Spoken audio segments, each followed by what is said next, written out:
good morning, and thank you for being here. All right. Past national commanders, members of the NEC, guests, it is indeed an honor for me to stand before you as your national commander for 2015-2016. I'd like to give you 3 quick updates: awareness walks, some issues, and in your packets you should have something that looks like this. That's a Veterans Benefit Administration, Administrative Investigation, Inappropriate Use of Position and Misuse of Relocation Programs and Incentives will be the second thing I'd like to address. And lastly, and most importantly, I'd like to address membership.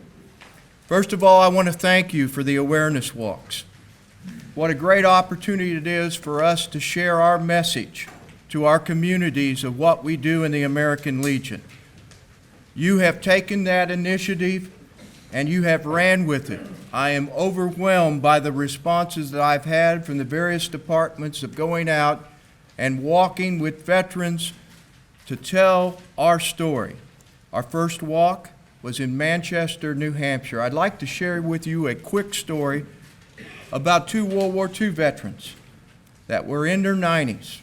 In fact, they were both 92, and they walked 2.5 miles with us.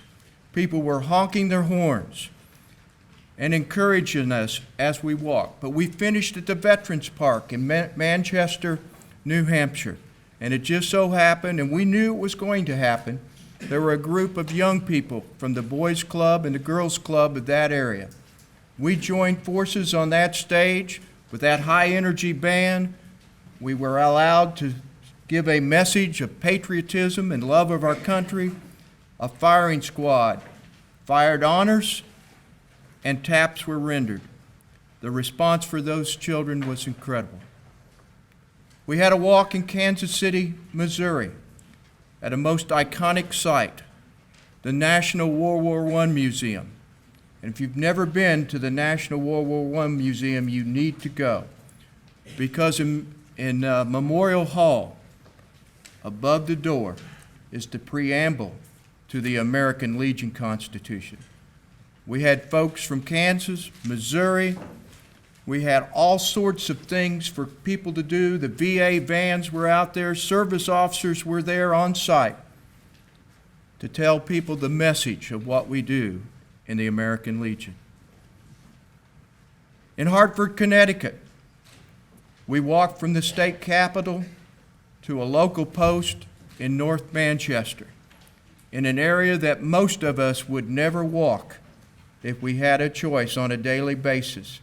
And the local people who came out were a little curious of what was going on, what kind of protest was going on. But when they seen the banners of the American Legion and the bus that followed us, for those who were having trouble negotiating the walk, we had a bus from the VA hospital that said Veterans Home.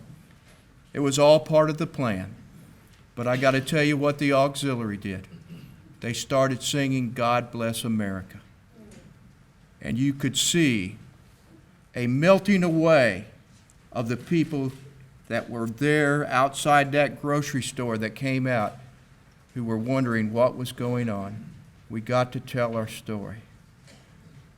Lawrence, Indiana, last weekend, we had over 300 walkers. Some weren't walking. Some were being pushed in baby strollers. Some were being pulled in wagons, all age groups.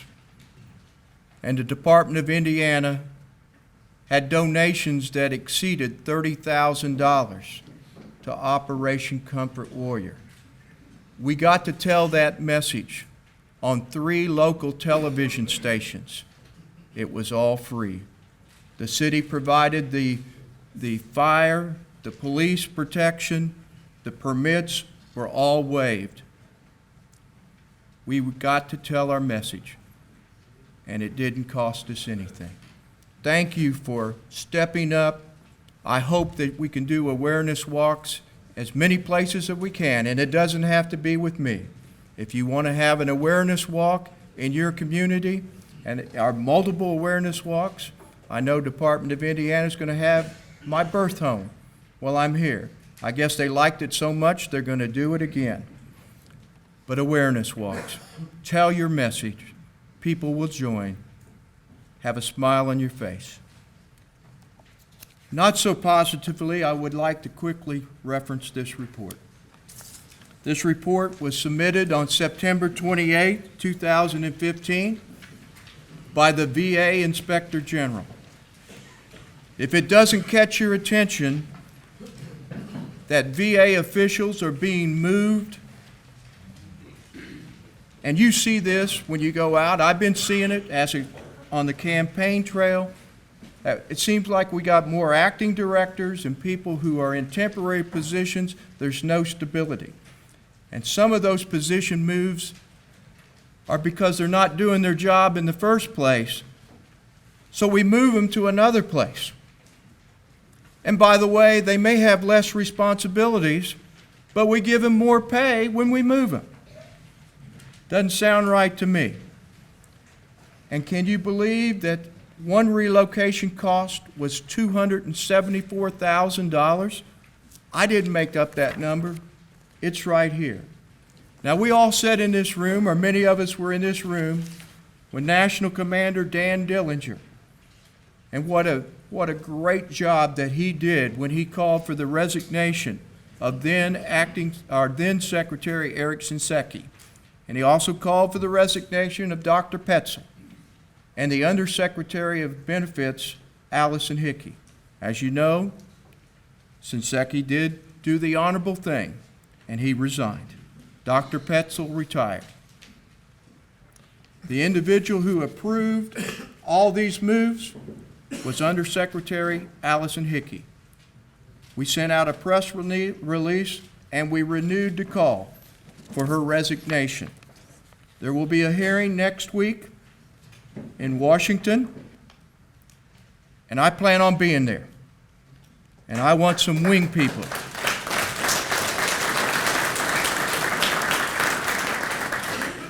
And I want some wing people there. If you live in the area close, Maryland or Virginia, I want you to come out because I want them to see the American Legion caps. And I want them to know that we are going to hold the VA accountable. It's a system worth saving, but it's not a system worth protecting senior executive officers who take advantage of the situation. We owe it to our taxpayers.